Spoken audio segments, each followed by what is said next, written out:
So I think what's important to understand about me is that I come from quite a strange place. It's a very small island in between England and France. We're like 60,000 people. You can drive across it in 20 minutes. And I was quite keen to get off this island as quickly as possible. How did entrepreneurship come into play here? Yeah, I don't think I ever really chose to be an entrepreneur. I never set out I'm gonna do entrepreneurship. It sort of just happened. Also, a lot of it is my co-founder's story. So for him, the kind of place where he came from, in order to get out of that space and to escape maybe some of the cycles, education was such a key piece for him. It was a massive learning for us to kind of say, okay, if we want to add value in the last mile, we have to add value for the people that...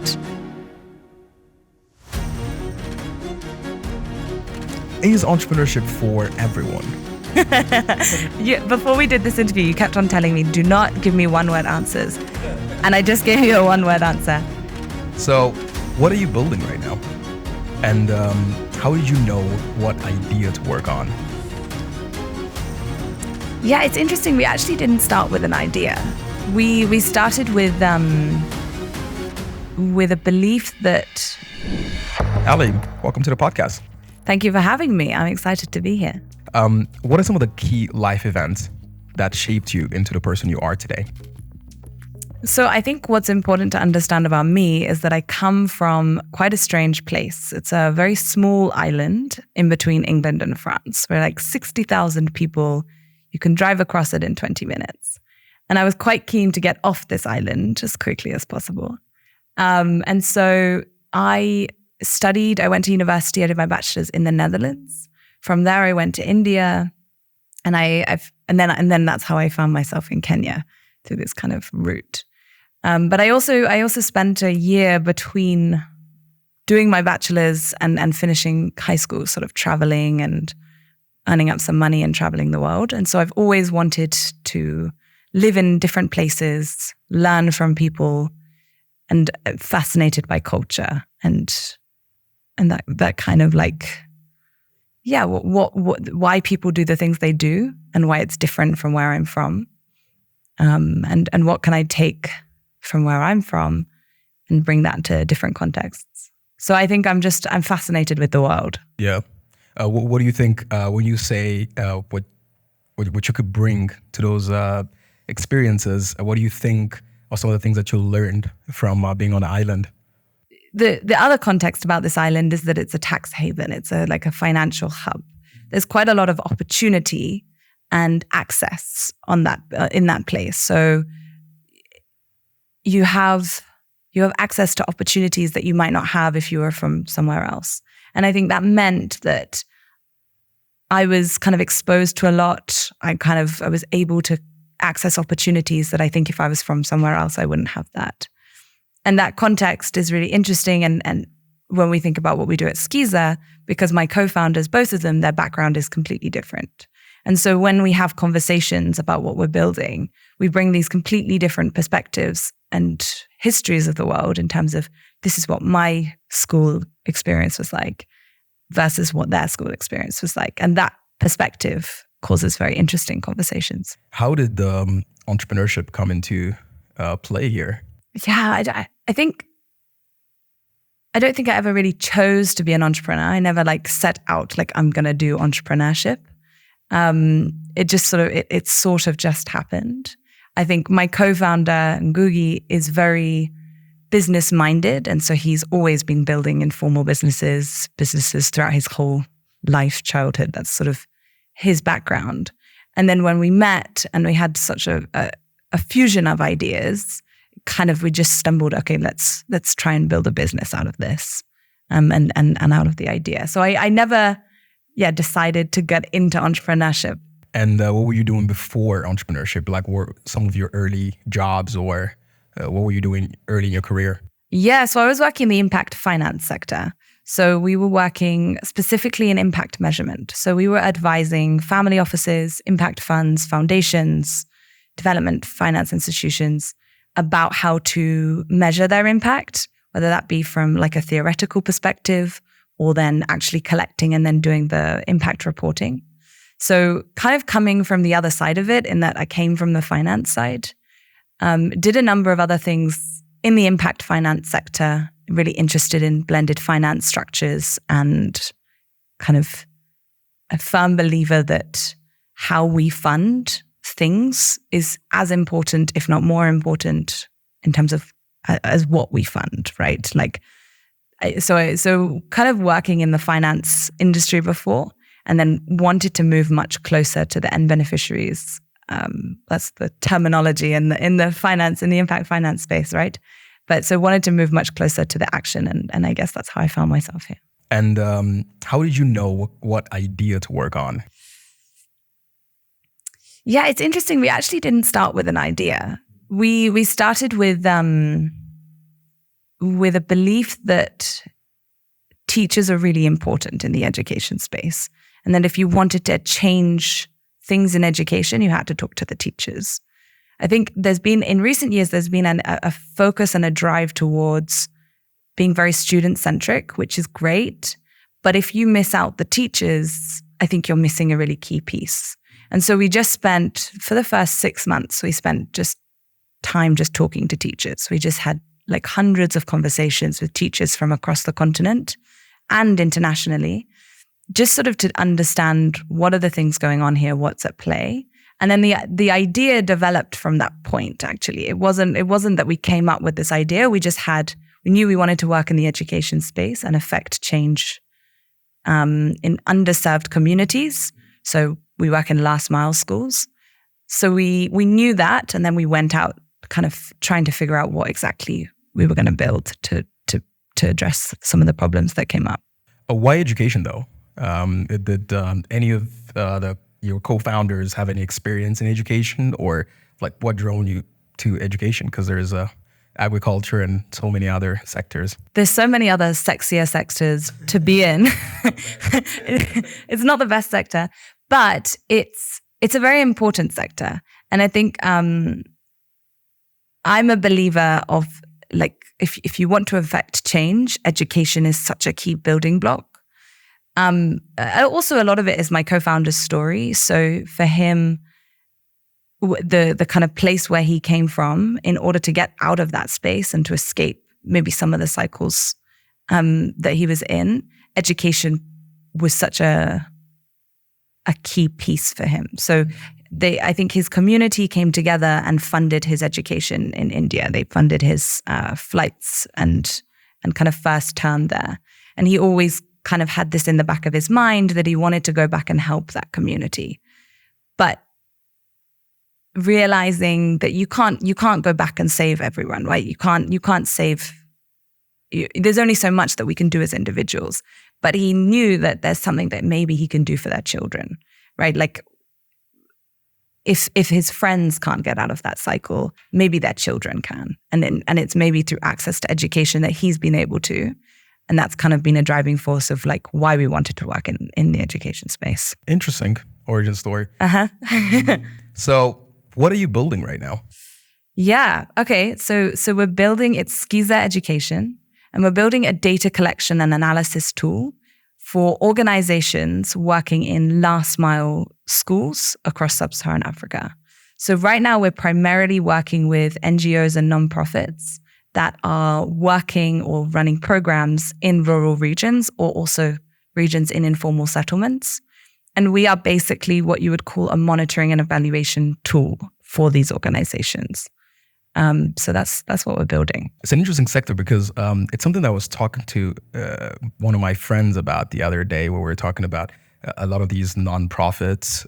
They definitely need to be able to measure their impact, and how are they currently solving that problem, let's say? How are they measuring and monitoring impact? Yeah, so I think what's important to understand is that the current way to measure impact is really expensive. It takes a lot of time before you have access to that data. And it's also quite difficult to verify that data.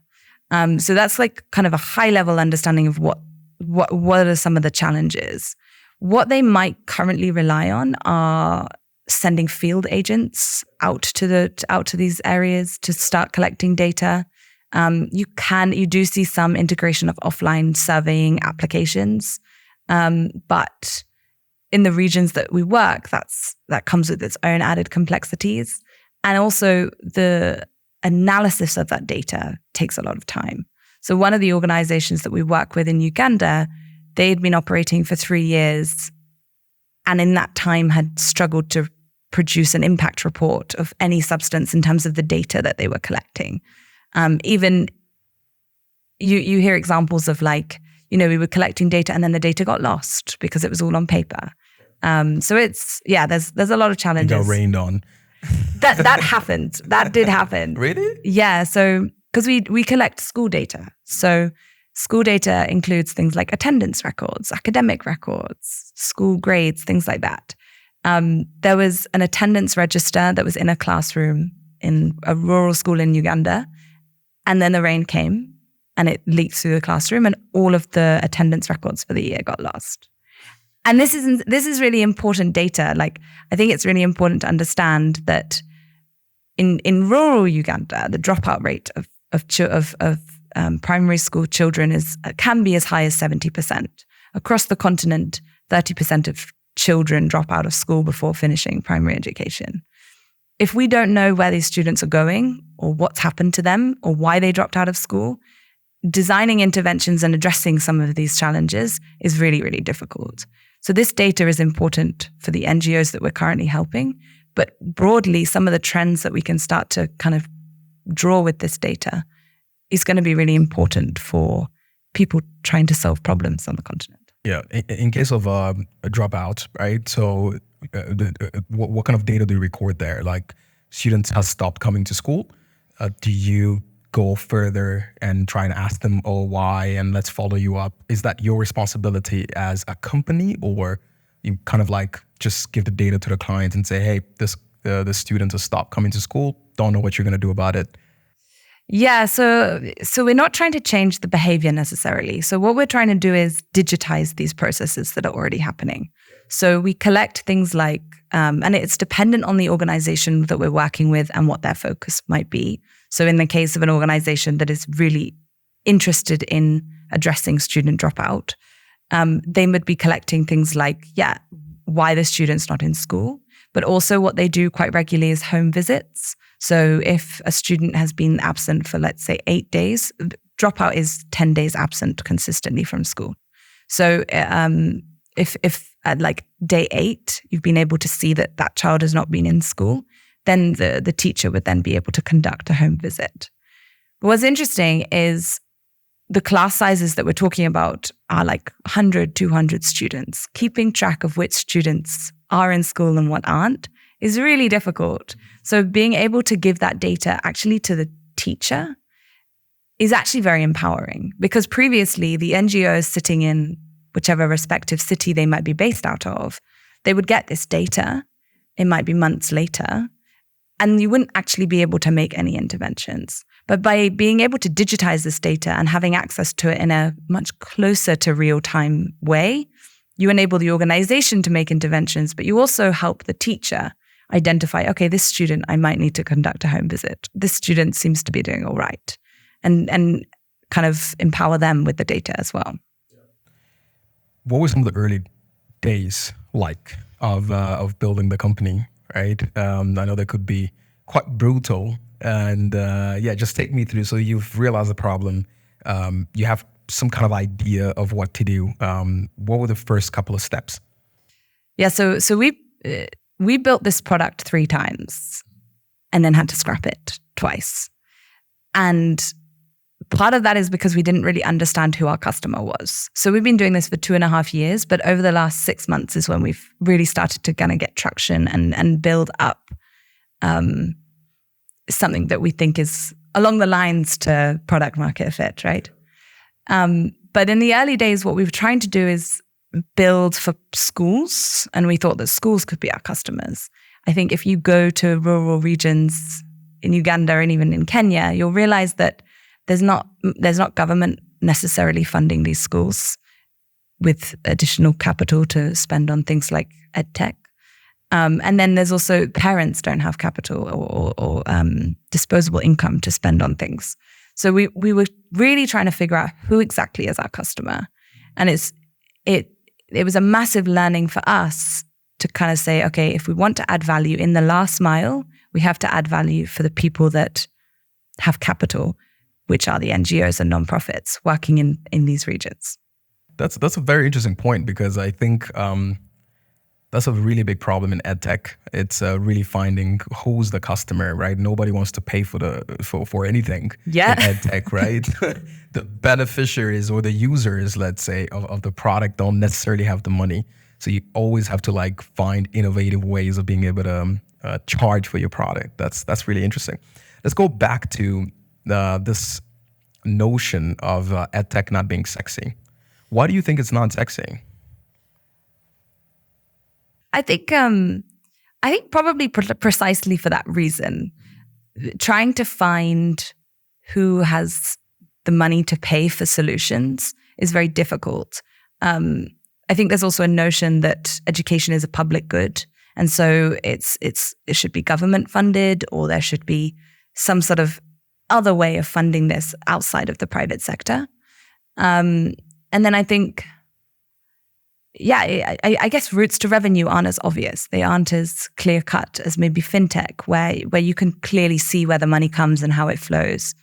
And I think it takes a longer process to maybe make that clear if you're not speaking to someone that understands the space. True. No, 100%. Do you think EdTech's sexy? As an EdTech founder? As an EdTech founder, that's a good question. I think for founders working in a space, it's definitely much more. You can feel the impact of what you're trying to do, right? Because, for example, in our case at BAG, we're basically the end goal of what we're trying to do is get people into jobs. And whenever somebody tells me, "Oh, I got into a job because of you guys," like that motivates you for the next couple of weeks to just go into the office and keep doing what you're doing. As opposed to other, let's say, sectors where it might be like, okay, it makes sense. People are, using my platform to pay. Okay, great, sure. There's not really that much impact that you can feel as a founder, I would say. So I would say that, if you're in the space and you're really passionate about it, it's really good. But I do understand why, let's say, from an investment standpoint, it's not as sexy because, it's not an obvious way to make a lot of money, which is what a lot of VCs are trying to do, right? So they're not really interested in the impact side of things and more on the profitability of the initiative. And on that topic, how has it been like for you guys? When it comes to fundraising and speaking to investors, are you speaking to investors? Have you spoken to investors? Are you interested in that? And what has been the feedback? Yes. So we have raised angel capital. We've got a few angel investors on our cap table. And they'd be very helpful in terms of, helping us with positioning and also contacts. And so I very much appreciate having angels on my side, especially at this kind of early stage. We are speaking to investors, but we're not looking to raise until probably end of next year. It's not a very nice time to raise. We're also trying to kind of work on business fundamentals. I think if you can look at the past few months of the startup ecosystem on the continent, the importance of building those business fundamentals, I think, become more and more clear. And so, just building on the momentum that we've got right now and using kind of our angel capital and before that, our bootstrapped kind of learnings to make sure that what we're doing makes sense, is scalable, and it's kind of working. So and then look to raise next year. But I think if you're thinking about fundraising, you're always fundraising. So it's always speaking to investors, building relationships, understanding them. Yeah, I mean, I don't know whether it's addictive. Do you find it addictive? I think so. I think there's this push and pull that you have with investors, which you might meet an investor at a conference, and then they're like, "I really love your sector. Let's catch up," and that boosts your mood. Yeah. And then you always want to follow up, and then maybe it falls through the cracks, right? After a couple of weeks after the due diligence, and then you meet somebody else, and you want to keep doing the same thing, and it kind of gives you this false sense of accomplishment, or like, oh, I met this VC or this investor, and they're saying that our solution is really cool. Yeah. And okay, that's great. But they don't know it. Exactly. They don't really know it. And I think that's the key thing. Like VCs, okay, even if they're in the EdTech sector, you know what you're doing the best, and your customers are the best kind of litmus test. Litmus test? Is that what it's called? Like the pH reader? Anyway, that like they are the best like benchmark for you to get that feedback from. And investors, yeah, you have to learn to like separate yourself a little bit from that. Otherwise, I think it can be addictive. Yeah, but what's your view on raising external capital? Let's talk about VC, right? We're seeing a lot of African startups struggling because they raise either too much money or from the wrong investors, and a lot of challenges. They're facing a lot of challenges right now. What's your view on that in terms of raising capital or bootstrapping? Yeah, and it's such an unsatisfying answer, because the answer is that not every business, and probably not, should be raising venture capital money. And there are so many other ways of funding a business, whether that be like bootstrapped, or now kind of looking at some of the other, what my kind of interest, looking at some of these other like innovative funding structures and things that might make more sense for your business. I think there is a place for venture capital, and there's a place for venture capital on the continent. Like there are definitely venture scalable businesses here. But I think that venture capital kills as many businesses, if not more, than it creates. And so I think it's about having an honest conversation with yourself in terms of, what do you want to build? Why do you want to build it? And then are you like, because as soon as you bring on venture capital, you are opening yourself up to pressures that you may not have wanted to do. You may not want to scale at that pace right now. And so I think, I think it's about the entrepreneur being honest with themselves about whether or not that they actually want that. And if they do, that's great. But you just have to be get into bed knowing with what you're getting into bed with. True, which is very hard to do as an entrepreneur, because most of the times you're starting off pretty early in your career.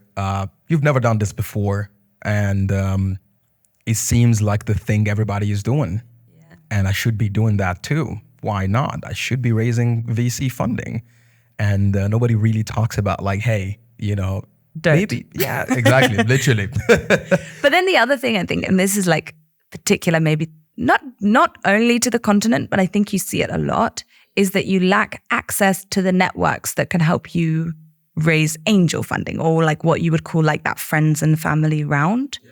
Because I think if more people had access to that kind of capital, it might.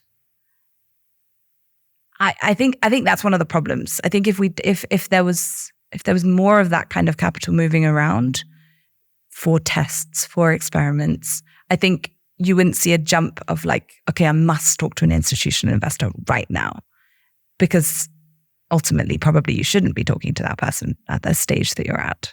Exactly. And how do we get that? How do we get to that place where, because we do have a lot of people in our communities on the continent who have disposable income, who have money they can invest, money stuck in their savings account.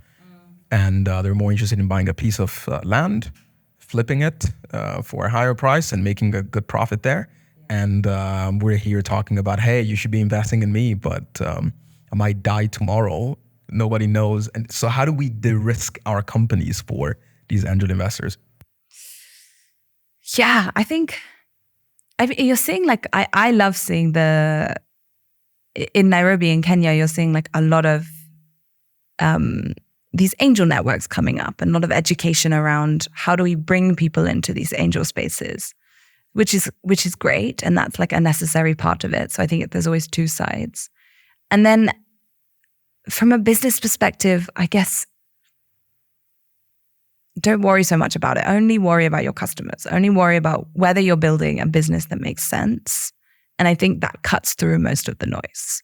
I think if you're trying to convince someone, don't try so much. Don't focus so much on trying to convince them something. Focus on building a business and let that speak for itself. Let your revenue speak for themselves. Let the kind of momentum that you're building speak for itself. And then I think that helps cut through some of the, I have this idea and I'm just going to pitch you something, but I haven't spoken to any customers and I don't know whether that's validated or not, right? Yeah. I don't know. That's a good answer. I think that's the answer. It's definitely focusing on building business. I think we've lost that notion that we're building a business. Everybody's like, oh, building a startup, but it's like essentially it is a business you're trying to do, and you're trying to solve a problem for somebody. They should be able to pay you for that, unless you're honest with yourself and it's a nonprofit. So voice it that way. What's your traction like right now? 2.5 years building this. Where are you guys right now? Yeah, so right now we've got 9 clients, and that means that we're being used in over 300 schools. That's about 40,000 students that we're collecting data for. We are mostly focused in Kenya and Uganda. We're based out of Nairobi, and my co-founder's Kenyan, so that's probably part of the reason for that. But we're also opportunistically, because of the nature of what we're doing, we're opportunistically exploring other markets as well. So we're also in Nigeria. We have a few schools in Ghana, and then we have some interest from other regions. A lot of our clients we might pilot with them, let's say in Kenya, but they're actually operating in 9 African countries. And so the vision for them is to scale with us. So just from the clients, those 9 clients that we have alone, within the next year, that will be over 1 million students for those clients that we're going to be scaling to when we're ready to scale.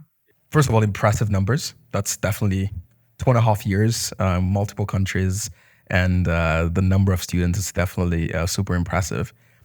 What has been probably the most surprising feedback that you received from a client? Yeah, okay. I'll take it, but instead of a client, I'm going to take it from the perspective of our users, right? And at EdTech, you always got this like clients and users.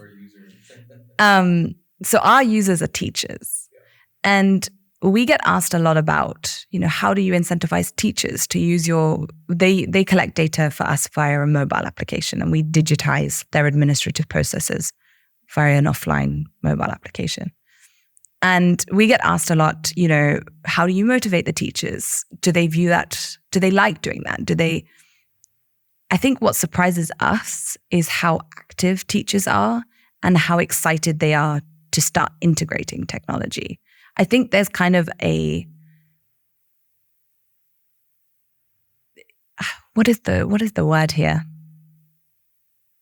Teachers are really excited and they want to start using technology in their schools, but they don't have the right pathways to do that. And one example that the Kenyan government did is they brought in laptops and they said, we're going to give laptops to all of the schools, all of the public schools. And a lot of those laptops remain in their boxes, locked away in the school, because the teachers don't know how to use them. They're scared of them. But they're all on TikTok and they're all on WhatsApp, right? So they are using technology and they see that they can have potential for technology in their classroom, but they don't necessarily know how to connect those gaps. And so what they view us as, and this is what surprised us, is sort of like that route to technology, right? So we're starting with digitizing your administrative tasks in the school. But we get asks, can you do this? Can you do that? And the teachers are really engaged with us in terms of integrating technology into these very rural and last mile contexts. And I think that's surprising. because I think that's counterintuitive to what people maybe think of teachers being technophobic. Interesting. You spoke a little bit about, you mentioned a few points of building in Kenya. I'd love to understand, what is it like building in Kenya? Amazing. Yeah, it's one of the most vibrant markets to build tech startups from. We have a lot of great exports in the tech space. Safaricom with M-Pesa, now adopted globally, I would say. And what are some of the realities? What's happening in Kenya that is giving birth to all this amazing tech? Yeah, I think a number of things. I think also the Kenyan ecosystem has been developing for some time, right? Like I talk to people and they've been in the tech scene in Kenya before there was a tech scene in Kenya, right? It's been a slow growth, and it definitely has a long way to go. So before this, we were based out of India, and I think there you can see the tech scene has really matured, and there are benefits to being in that kind of ecosystem. That being said, I think Kenya is a very exciting place to be. You've got a lot of players, ecosystem players, kind of trying to build the market and create spaces for entrepreneurs. I think you're starting to see later stage founders being able to help bring up those early stage founders. I think that's always a big piece, the mentorship piece. Having people that have done it before helps those that are starting. And I think as an ecosystem matures is when we start to kind of be able to reap those benefits.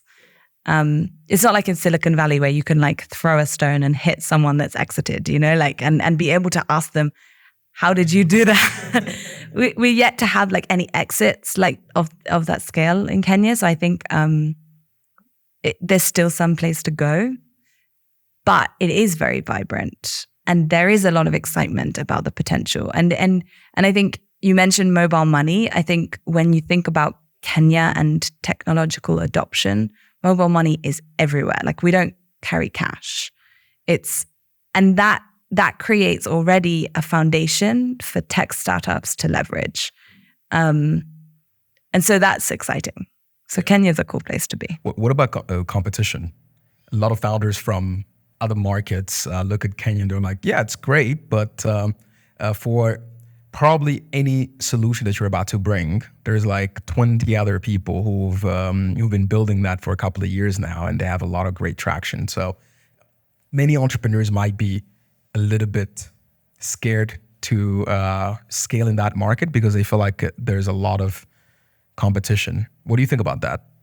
I think if you've identified a real gap, then it doesn't matter about the competition because if you're adding value for a specific challenge, like if you've identified something that's a gap in the market and you're onto something, the competition are not filling that gap, right? There must be something that they're not doing for you to feel like there's an opportunity here as a startup.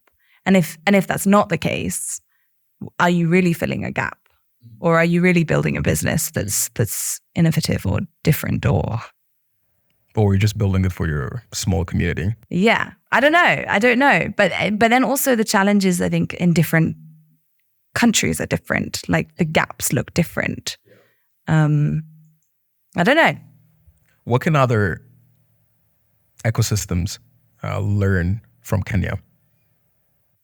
I think the more that you can do to create those spaces for founders and ecosystem players and investors to come together, the better it can be. I think Kenya does a good job of that. I've only been in Kigali for a few days and I attended a conference here. So I feel like I experienced that in this ecosystem as well. And so I don't know, I can't speak to how well they're doing it. But I think that that's one of the things that's really helped us as a business and also us as founders because you'll know this, speaking to founders is one of the best like therapy. I think that creating spaces for that to happen is what Nairobi is doing quite well. Before this, offline, we were talking a little bit about incubators, or some would call them innovation hubs, right? What do you feel like is the role of an incubator in the journey of a founder, let's say, right, in building their company? And what do you think should improve in the way that we are running or designing these incubators? Yes. So your T-shirt, right? So over mentored and underfunded. I think, there's a massive push to build capacity and to train startup founders. I think if as a founder, if you are seeing lots of these kind of mentorship opportunities or capacity building incubators, you should be kind of quite strict with yourself. I think the number of incubators that a Kenyan startup goes through or Kenyan founder goes through is like astronomically high compared to like other regions. And so kind of ask yourself, is that actually adding value? Or should I just be talking to my customers? I think the role of incubators really should be to fill that gap of the friends and family round, right? Give space for founders to make mistakes and to learn with some capital, and then build from there, right? If you're just gonna do what was it that you said? Just do like a webinar on business model canvas. Are you adding value? Our favorite topic. Well, let's do a user persona. Exactly. Is that really adding value? I think we both went through the Transcend Network, and one of the things that they talk about is experimentation. And you can do experiments cheaply, but you can also benefit by having a little bit of capital in your pocket to make mistakes and to experiment. And I think that could be the role that they need to be filling. Is entrepreneurship for everyone? No.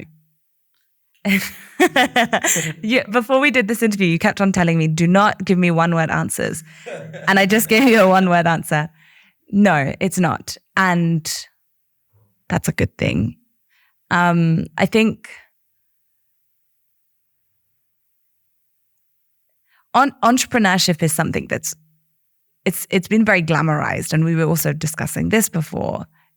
When you see, the social network, and it's like showing these now billionaires and how they struggled, and they kind of like do a sped up scene of like the struggle, right? Yeah. That struggle is your life every day, and it's really hard. But if you're doing something that makes sense and you're adding value, and you're passionate about what you're doing, and it makes sense, think about it and evaluate it.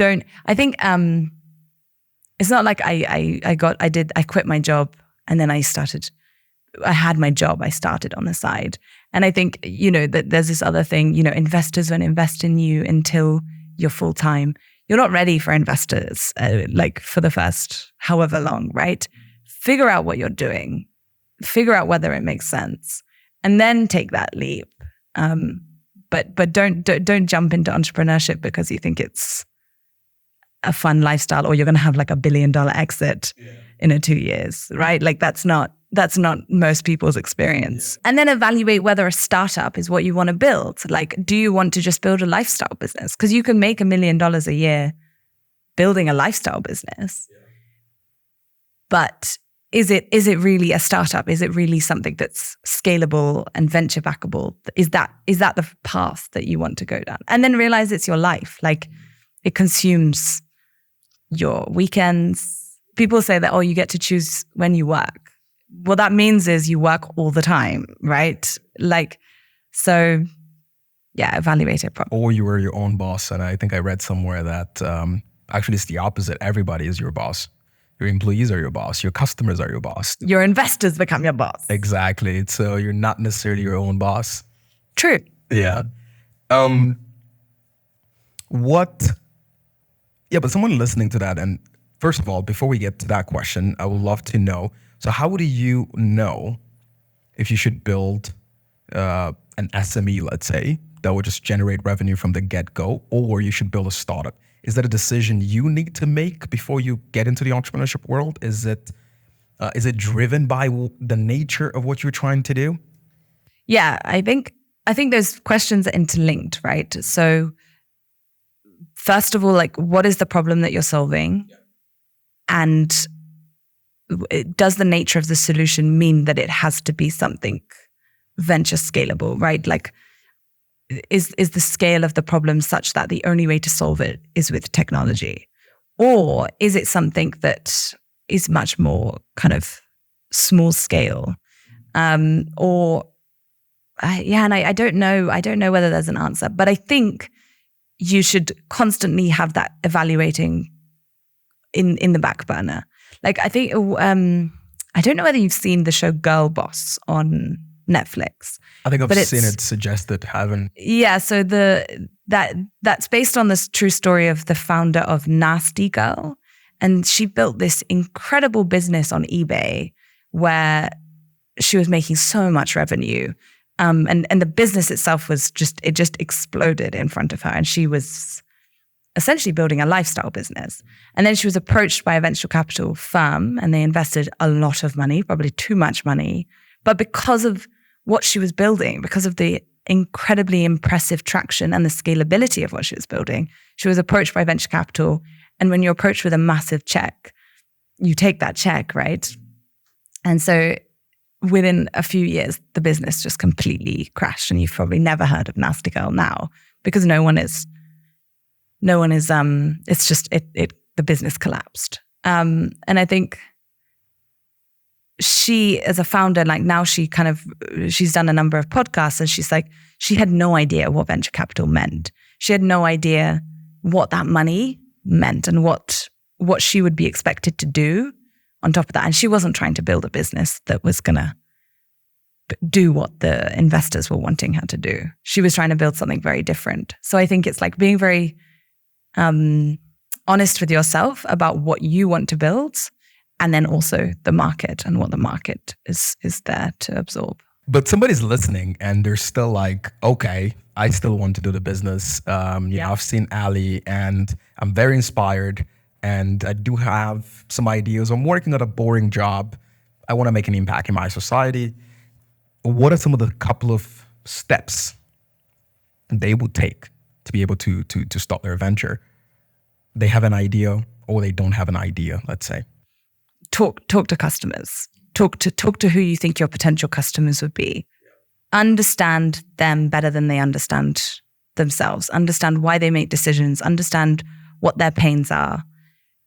Just talk to customers all the time. Like, so what we do at Skiza is we try to talk to teachers and our customers, but teachers being the ones that are using our application. All of our team members talk to teachers every day.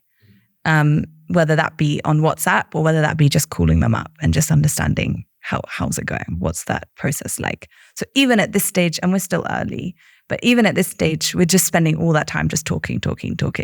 I think from the inception, if I would do anything differently, I would just spend way more of my time doing that.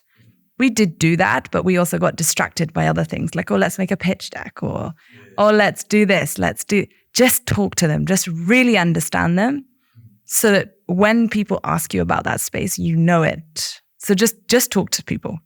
Who do you think could be your customers? Your co-founder is also your husband. Yes. How does that work?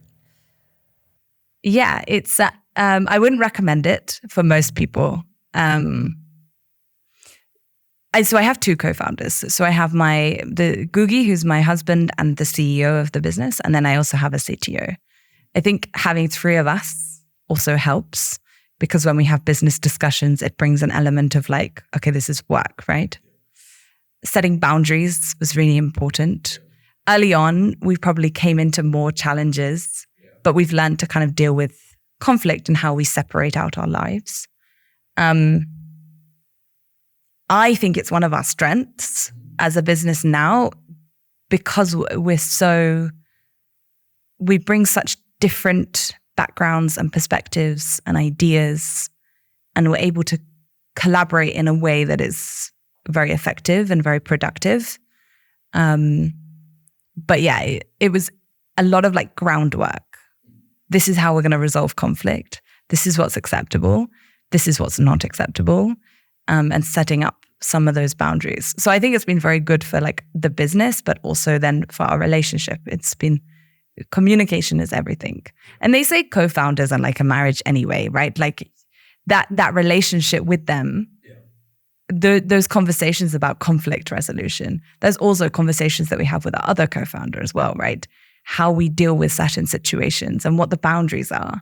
Those are really important conversations, whether you're married or not. But I think having the added stress of being married forced us to have those conversations very early on, and then sets our co-founder trajectory on the right path. Yeah. But I definitely wouldn't recommend it for everyone. I don't think everyone could work. But I've heard it could also be a superpower, as you mentioned. If you're both passionate about the same problem, then actually you get more time to spend with each other. Because if you spend a lot more time with your co-founders than anybody else, I would say, because you go to work every single day with them for many, many, many years. Yeah. So you better get that relationship right. Yeah. And then you better get like separate hobbies and do something different. That's true. What are the next steps for Skizaa? Yeah. So over the next few months, we're really focusing on making sure that the technology is really working for the current customers that we have. So we are scoping for new clients and trying to build up that pipeline, but we want to make sure that our clients are getting what the most value that they should be getting from our product. And that's I think that's important for any business, but it's for us, referrals are really important. This space is driven by referrals. So I worked at Skizaa and it's really helped me with monitoring and evaluation, right? It cut costs, it's done X, Y, Z. So making sure that our customers are really, really happy is like our priority for the next 3-4 months. And then it's about scaling and just sort of getting more and more clients. And then if we are looking to raise Q4 2024, that traction that we build up will be really important for making this as a case, as an investment case. What would you be doing if you're not an entrepreneur? I don't know. I think definitely traveling, definitely moving around. But I don't know what I would be doing. I don't think I would still be in the finance space. I don't know what I'd be doing for work, but I know that I would be traveling I would be somewhere outside of Guernsey. Yeah. But I don't know what I'd be doing. And do you feel like you found your life's work with Skizaa and the problem you're trying to solve? Yeah, I think I found a calling for sure. I know that I don't want to build this forever. I know that at some point we want to exit and step away from the business and let the business run itself. I think that when we look at like the skill sets needed for like a massive scaled business, it's very different from the skill sets needed at this early stage. And so I think like in the next, let's say 10, 15 years, at some point we'd want to take a backseat role. But this is the thing that I would like to leave behind. Like this is the thing that I would like to be my life's work, as it were. And then we'll see what comes next. Yeah.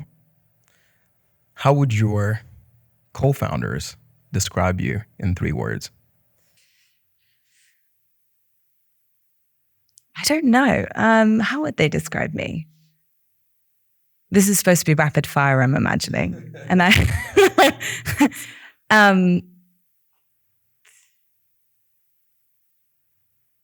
probably quite detail-oriented.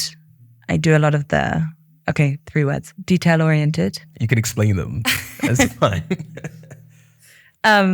Yeah, 'cause I do a lot of the operations and I do a lot of like the documentation that Gugi, my co-founder, is a natural salesperson. He loves sales. He loves looking for opportunities, but he's not very good at doing the paperwork that needs to come along with that. So I do a lot of that kind of background stuff. So yeah, probably like that. excited.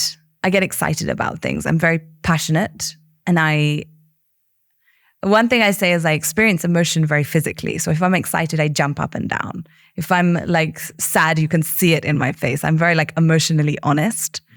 And I think that passion, that helps like drive me, and then it kind of helps bring the team together. Yeah, I think maybe emotionally intelligent. I think I'm quite good at like perceiving things and perceiving how people are. I think, that's the benefit of having a diverse team, both in terms of like socioeconomic backgrounds, but also in gender, right? There are things that as a woman, I bring value to the team that maybe like they don't see or they can't notice, or they don't notice. So yeah, maybe I bring that as well. Yeah. Ali, thank you so much for Thank coming you. to our podcast and for the amazing work that you're doing in Kenya for your clients and the users as well.